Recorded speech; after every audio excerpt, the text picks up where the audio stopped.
इमाम आजम ने, अबू हनीफा रहमतुल्लाह अलैह ने भी 12 रबीउल अव्वल को कभी चिरागा किया हो, कभी जुलूस निकाला हो? अरे तुम लाए कहां से हो, मुझे ये तो बता दो। मेरे भाइयों, हमने बुखारी पढ़ी, जर्जीस अपनी मिसाल दे रहा है, मैंने बुखारी पढ़ी। बुखारी में हमें एक तरफ ईद उल फित्र मिलता है, दूसरी तरफ ईद उल अज़हा मिलता है, हमें तीसरी ईद का जिक्र नहीं मिलता है। हमने मुस्लिम शरीफ पढ़ी, हमने एक तरफ मुस्लिम में ईद उल फित्र देखी है, दूसरी तरफ ईद उल अज़हा देखा है, हमने तीसरी ईद नहीं देखी। हमने तिरमिजी पढ़ी, तिरमिजी में हमने ईद उल फित्र का तस्करा पढ़ा है, तिरमिजी में हमने ईद उल अज़हा का तस्करा पढ़ा है। हमने अबू दाऊद पढ़ी, हमने अबू दाऊद में ईद उल फित्र पढ़ी है, ईद उल अज़हा पढ़ा है, तीसरी ईद हमने नहीं पढ़ी है। हमने नसई पढ़ी है, नसई में भी ईद उल फित्र है, ईद उल अज़हा है, तीसरी ईद नहीं है। हमने इब्ने माजा पढ़ी है, उसमें भी ईद उल फित्र ईद उल अज़हा है, तीसरी ईद नहीं है। हमने इमाम मालिक की मुअत्ता पढ़ी, ईद उल फित्र ईद उल अज़हा, तीसरी ईद नहीं है। हमने इमाम अबू हनीफा के शागिर्द इमाम मोहम्मद की मुअत्ता इमाम मोहम्मद पढ़ी है, हमने इमाम मोहम्मद की मुअत्ता पढ़ी है।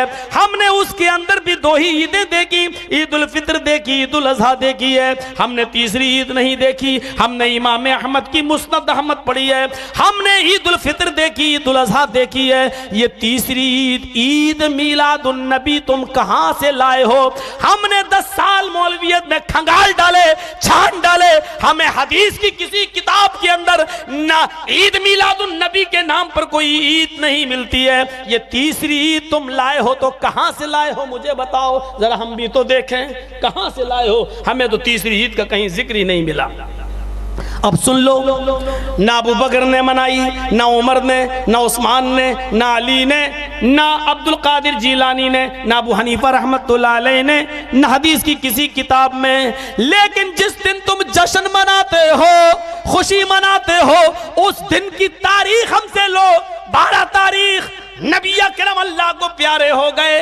हमें सबूत तो नहीं मिला जश्न का, लेकिन गम का सबूत तो हमें मिल रहा है। 12 तारीख है, अल्लाह के नबी अल्लाह को प्यारे हो चुके हैं, अल्लाह को प्यारे हो गए हैं। हजरत फातिमा के आंखों में आंसू हैं और रो रही हैं, और रोते रोते कह रही हैं, वाह कर बाबा तो मना जा बरब बंदा, वाह कर बाबा तो मन जन्नतुल फिरदौसी मावा, वाह कर बाबा तो इला जिब्रील नना। हाय मेरे अब्बू, आपको आपके अल्लाह ने बुलाया और आप चले गए। आए मेरे अब्बू, आपको आपके रब ने दावत दी और आप चले गए। है मेरे अब्बू, आपका ठिकाना तो जन्नतुल फिरदौस है। अल्लाह के नबी रखे जमीन पर है, लेटे हुए हैं, रूह निकल चुकी है। फातिमा कह रही हैं, आपको आपके रब ने बुलाया और आप चले गए। ये भी नहीं सोचा सहाबा पर क्या गुजरेगी, आप तो जन्नतुल फिरदौस में चले गए। आए अब्बू, अब जिब्रील किसके ऊपर कुरान लेकर आएंगे? अब कुरान की सूरतें और आयतें किसके ऊपर उतरेंगी?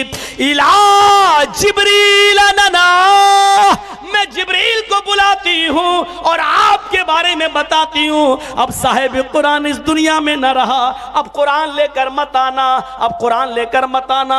मेरे भाइयों, हजरत फातिमा के आंसू निकले थे 12 तारीख को। कहती हैं हजरत फातिमा, अल्लाह के रसूल के इस दुनिया से रुखसत हो जाने के बाद मेरे ऊपर इतने गम टूटे, इतने गम आए। अगर वो गम किसी पहाड़ पर डाल दिए जाते, वो दुख किसी पहाड़ पर डाल दिए जाते, तो वो पहाड़ भी रेजा रेजा हो जाता, पहाड़ भी सुरमा बन जाता।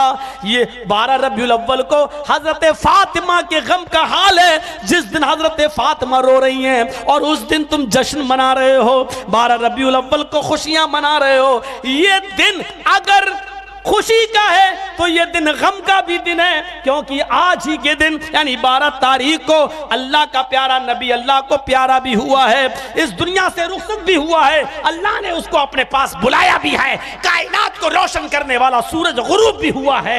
अगर खुशियां मनाते हो तो गम क्यों भूल जाते हो? और रही हमारी बात, तो हम न तो गम मनाते हैं इतना कि खुशी भूल जाएं, और न खुशी मनाते हैं इतना कि हम गम भूल जाएं। इस्लाम नाम है एतदाल का, इस्लाम नाम है दरमियान में चलने का। हमको मालूम है कि अल्लाह के रसूल इस महीने में पैदा हुए, इसलिए खुशी है, लेकिन हम इतनी खुशी नहीं मनाते हैं कि ये भूल जाएं कि आज ही की 12 तारीख को, इस महीने की 12 तारीख को अल्लाह ने अपने पास भी बुलाया, इसलिए उसका दुख भी है। हम बीच में रहते हैं, ना गम इतना मनाएं कि खुशी भूल जाएं, ना खुशी इतनी मनाते हैं कि हम गम भूल जाएं। आज कुछ लोग ये एतराज करते हैं कि ये नबी का गुलाम, मुस्तफा का गुलाम जब रबीउल अव्वल शरीफ का महीना आता है तो अपने घरों पे झंडे क्यों लगा देता है, अपनी छतों पर हरे हरे झंडे क्यों लगा देता है, अपनी गलियों को हरे हरे झंडों से क्यों सजा देता है, अपने घरों में लाइटिंग क्यों करता है, चराग क्यों करता है, रोशनी क्यों करता है। सवाल होता है, सीधे साधे भोले भाले सुन्नी मुसलमानों से ही सवाल किया जाता है, ये झंडियां क्यों, ये चरागा क्यों, ये रोशनी क्यों। तो पहली बात तो सुन ले, रबीउल अव्वल शरीफ में झंडा लगा के ये जाहिर कर दिया जाता है ये गुलाम मुस्तफा का घर है। अगर दूर से गुजरने वाला भी गुजरे तो उस रबीउल अव्वल शरीफ में हरी हरी झंडी को देखकर समझ जाता है वो जो सामने घर नजर आ रहा है किसी और का नहीं, गुलाम मुस्तफा का घर नजर आ रहा है, इससे पता चलता। और दूसरी चीज पूछते सबूत कहां है, तो सबूत मैं अब आपको बताऊं। पहली बात तो अगर कोई आपसे ये पूछे झंडे लगाने का सबूत कहां से आया है, झंडे लगाना कहां से आया है, ये चरागा करना कहां से आया है, तो उन्हें सबसे बड़ा जवाब ये देना कि ये बता, हमसे लगाने का सबूत पूछ रहा, हमें ना लगाने का सबूत दिखा। हमें यह बता कि ये झंडे ना लगाना कहां आया है, चरागा ना करना कहां आया है। वही चीज हराम है जिसको शरीयत ने मना किया, जिससे रोका, वो हराम। लेकिन अगर मना नहीं आया है तो उसको हराम कहना, बिदात कहना, शिर्क कहना, खुद मुशरिक हो जाएगा। आज सीधे साधे भोले भाले मुसलमानों को मुशरिक कह दिया जाता है वो झंडा लगा लें तो, उन्हें बिदाती कह दिया जाता है अगर वो चरागा कर लें तो। जिस काम से शरीयत ने नहीं रोका है कहां से उसको आप शिर्क कह दोगे, कहां से तुम्हें ये राइट किसने दे दिया। भोले भाले मुसलमानों को मुशरिक बना रहे हो, कहां से तुमने ये फतवे लगा दिए शिर्क के। किसी ने अगर झंडा लगा लिया तो वो मुशरिक। हर चीज का भोले भाले मुसलमान से सबूत मांगते हो, अगर वो सबूत न दे पाया तो क्या मुशरिक हो जाएगा। मैं पूछना चाहता हूं, तुम जो मोटरसाइकिल पे सफर करते हो लाओ 2 सबूत, जहाज में सफर करते हो 2 सबूत, स्टील एल्युमिनियम पीतल के बर्तन में खाना खाते हो 2 सबूत। मेरे नबी ने मिट्टी के बर्तन में खाना खाया। आज का जो कपड़ा पहनते हो 2 सबूत, आज जो जूता पहनते हो ऐसा 2 सबूत। मेरे नबी ना ऐसा जूता पहना, ना ऐसा कपड़ा पहना, ना ऐसे बर्तन में मेरे नबी ने खाना खाया, मेरे नबी ने ना ऐसे बिस्तर पे सोए, ना मेरे नबी ऐसे घर में रहे, ना मेरे नबी ऐसी सवारियों पे सवार हुए। 2 सबूत। अगर कोई सीधा साधा भोला भाला मुसलमान झंडे का सबूत न दे पाया तो उसे मुशरिक कह दिया, उसे काफिर कह दिया, उसे बिदाती कह दिया। सबूत लाइए, दीजिए सबूत। जब तुम्हारे बच्चे पैदा होते हैं तो तुम हॉस्पिटल में जाते हो, 2 सबूत हॉस्पिटल में बच्चे पैदा करने का, किसी बात का सबूत नहीं दे पाओगे। फोन पे बात करते हो, इन सवारियों पे सवार होते। मेरे नबी ने तो ऊंट की सवारी की, आप ऊंट पर सवार होते हो? नहीं, जवाब मिलेगा। तो फिर जब तुम इतने काम करके मुशरिक नहीं हो गए तो फिर ये मुस्तफा की मोहब्बत में अगर किसी ने झंडा लगा लिया तो वो कहां से मुशरिक और काफिर हो जाएगा। जरा सीने पे हाथ रख के बताओ, तुम जितने काम कर रहे हो क्या सबका सबूत दे रहे हो? ये जो तुम्हारे खान पान है, ये जो आज फास्ट फूड खा रहे हो, ये जो शादियों में बड़े बड़े खाने कर रहे हो, खा रहे हो, क्या ये सब मेरे मुस्तफा ने कहा है तुमसे? है कहीं इनका सबूत? ये जो तुमने पक्की मस्जिद बनाई है, क्या मेरे मुस्तफा ने मस्जिद नबवी पक्की बनाई थी? कच्ची थी, खजूर की छाल की छत थी और खजूर की लकड़ी का मेरे नबी ने मिंबर शरीफ बनाया था मस्जिद नबवी में। बनाओ खजूर की लकड़ी का मिंबर शरीफ। बनाओ खजूर की छाल की छत। मेरे नबी खजूर की चटाई पर आराम फरमाते थे। क्यों इतने बड़े बड़े बिस्तरों पर और बेहतरीन दीवानों और बेडों पर सोते हो, आराम करते हो? लाओ टूटी हुई चटाइयां, करो उन पर आराम, फिर हम कहेंगे तुम सुन्नत के मुताबिक अमल कर रहे हो। तुम कुछ करो तो तुम कोई सबूत नहीं दोगे। ये भोला भाला मुसलमान मुस्तफा की गुलामी में अगर नबी की पैदाइश की खुशी में आकर के अपने घर पे झंडा लगा ले तो कहता है कि झंडे का सबूत दो। बिदअत कई तरह की है जिसको शरीयत ने नहीं रोका है, जिसके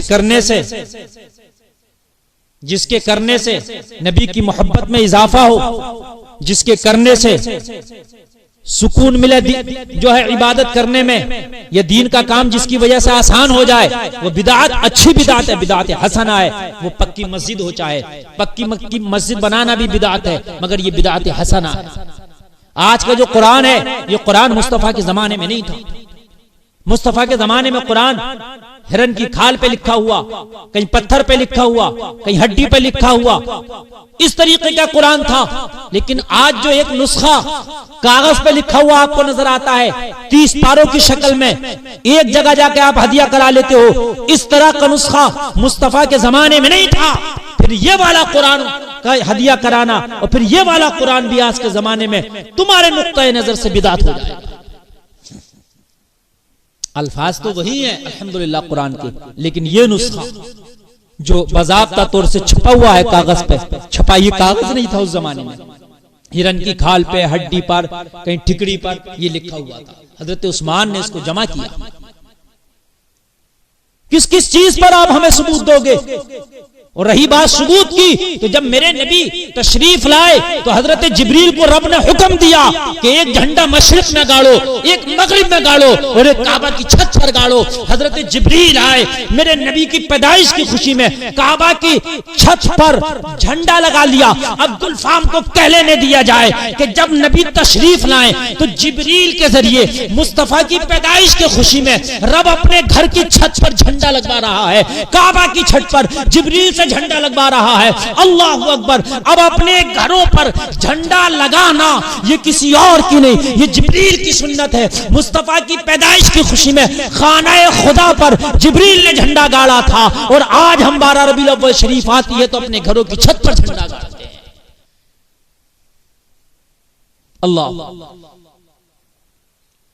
अल्लाह ने जिब्रील को हुक्म देके खाना खुदा पर झंडा लगवा दिया, खाने खुदा की छत पर झंडा लगवा दिया कि मेरे नबी की पैदाइश की खुशी में झंडा लगाओ। तो जिब्रील के जरिए से खाने खुदा की छत पर झंडा लगाया जा रहा है। तो आज हम मुस्तफा के गुलाम जिंदा हैं तो हम अपनी छतों पर झंडे लगाएं।